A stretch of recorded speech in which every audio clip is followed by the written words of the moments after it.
దేవుళ్ళు అనేకం అని చెప్పి ఎప్పుడు అనుకోవద్దండి, కలలో కూడా అనుకోవద్దు. God is one, people call him many, ఇంతేనా, ఇంకేలే. వారి వారి దృష్టిని అనుసరించి అనేక రకాలుగా వారు ఆరాధిస్తుంటారు, దాంట్లో తప్పేమిటండి అది. ఎవరి ఇష్ట ప్రకారం వారు చేసుకోనండి. మనకు కావాల్సిన ఏమిటి? భక్తి. ఒక్కడేనండి భగవంతుడు అంటే అసలు ఎవరు చెప్పండి? Who is God. రేపు వస్తుంది 8వ అధ్యాయంలో ప్రశ్న వస్తుంది. అర్జునుడు 7 ప్రశ్నలు అడుగుతాడండి, ఒక్కసారి 7 ప్రశ్నలు. ఫస్ట్ క్వశ్చన్ ఏమిటి తెలుసండి? హూ ఈజ్ గాడ్, దేవుడు అంటే ఎవరని చెప్పి మొదటి ప్రశ్న అండి. కిం తద్ బ్రహ్మ, అదండి ప్రశ్న. రేపు 8వ అధ్యాయంలో వస్తుంది, అక్షర పరబ్రహ్మయో. దానికి కృష్ణ పరమాత్మ ఏం సమాధానం చెప్పారు? ఏమండో దేవుడు అంటే ఇదిగో గుడిలో ఉన్న ఆయన, ఆ వైకుంఠంలో, కైలాసంలో అని ఏమైనా చెప్పినారా? లేదు. అక్షరం బ్రహ్మ పరమం, that which is indestructible, that which is all pervading, that which is eternal is God అనేసినాడు. చూడండి, ఏది ప్రపంచంలో శాశ్వతమైందో అదే దేవుడు అండి. వెతకండి, వెతకండి, ఇది శాశ్వతం. ఇప్పుడు ఇది శాశ్వతమా? ఇది శాశ్వతమా? శరీరం శాశ్వతమా? సూర్యుడు శాశ్వతమా? చంద్రుడు శాశ్వతం? ఏది కూడా కాలగర్భంలో, ప్రళయ కాలంలో అన్నీ కూడా నాశనం అయిపోతాయి. కానీ వన్ థింగ్ రిమైన్స్. ఏది?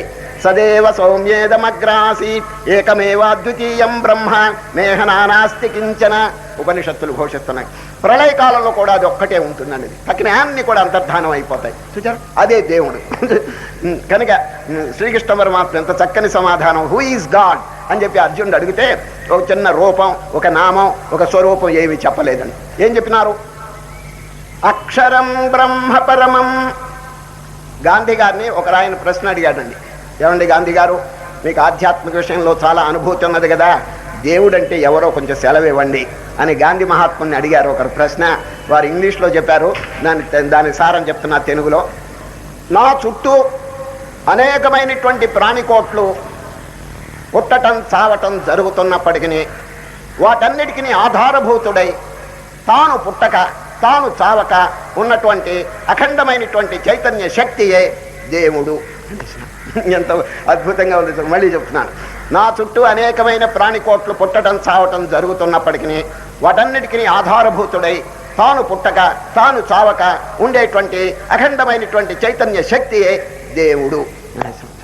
ఎంత చక్కని డెఫినేషన్ చూడండి. అది శాశ్వతమైనటువంటి వస్తువు ఒకటి. ఇప్పుడు ఈ శరీరం ఉంది అనుకోండి, ఉపాధి, దాంట్లో ఎన్ని ఉన్నాయి చూడండి. జడమైనటువంటి దేహం ఉన్నది, ఇంద్రియములు ఉన్నాయి, మనస్సు ఉన్నది, బుద్ధి ఉన్నది, అహంకారం ఉంది, ఆత్మ ఉన్నది. ఈ శరీరంలోనండి 4-5 ఉన్నాయండి. ఇది వీటన్నిటిని కొంచెం సెపరేట్ చేయాలండి. సరే, సెపరేట్ చేయాలంటే విడదీయటం కాదు, మనస్సులో భావన చేయాలి.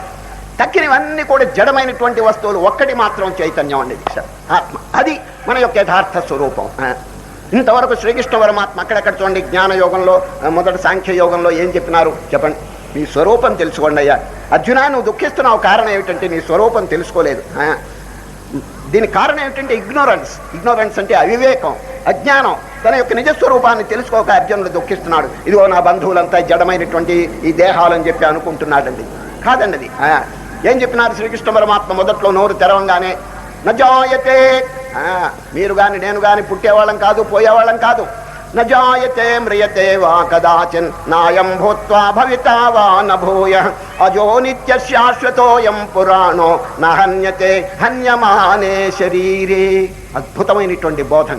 మానవుడికి ధైర్యం రావాలంటే ఇటువంటి బోధలు వినాలండి. అది నశించిపోయే వస్తువును గురించి ఊరికే వింటుంటే ఎట్లా చెప్పండి? అది దట్ విచ్ ఈస్ పర్మనెంట్. ఇది ఇదివరకు వివేకానంద వాక్యం మీకు చెప్పినాను, it is strength and strength that we want and the first step in getting the strength is to believe that I am the Atman. నేను ఆత్మనని చెప్పి అనుకుంటేనే అపరిమితమైన ధైర్యం వస్తుందండి. లేకపోతే ఇగో రేపు పోతాను, ఈ శరీరం పోతుంది, నా బంధువులకి సెపరేషన్ వస్తుంది, నా డబ్బు పోతుంది, నా కీర్తి పోతుంది, నా సౌందర్యం, ఇదేమిటండి?